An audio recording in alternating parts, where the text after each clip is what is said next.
இப்போ HCF LCM base பண்ணி ஒரு அப்ளிகேஷன் ரிலேட்டட் சம் பார்க்கலாம். அது எப்படி அப்படின்னு பார்த்தீங்கன்னா, வியாபாரி ஒருவர் 2 வகையான எண்ணெய்களை முறையே 120 லிட்டர் 150 லிட்டர் இரு கொள்கலனில் வைத்துள்ளார். சம அளவு கொண்ட கலனில் 2 எண்ணெய்களை நிரப்ப விரும்புகிறார்.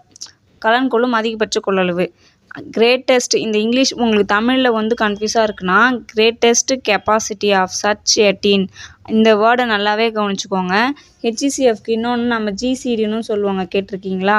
அப்போ இந்த 120க்கும் 180க்கும் நம்ம HCF எடுக்கிறோன்னு வச்சுக்கோங்களேன். தனித்தனியாக தான் நம்ம எடுப்போம் இல்லையா? 12ன்னு பாருங்கள், இது 18ன்னு பாருங்கள். 6 டேபிளில் இது 2 டைம்ஸும் இது 3 டைம்ஸும் வரும்.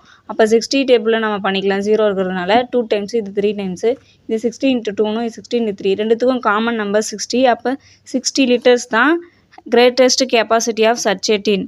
இதுதான் உங்களுக்கு ஆன்சர். நம்ம தமிழ் புரிஞ்சவங்க தமிழ்லேயும் நம்ம எப்படி பார்த்தாலுமே பார்த்தீங்கன்னா அதிகபட்சங்கிற வேர்டு வந்தாலே நமக்கு தமிழை பொறுத்த வரைக்கும் மோஸ்ட்லி HCF ரிலேட்டடாக தான் வரும். அதே மாதிரி இதில் கிரேட்டஸ்ட் கெப்பாசிட்டி, ஹையஸ்ட் குவான்டிட்டி அப்படிலாம் வந்துச்சுன்னா உங்களுக்கு HCFல வரும்.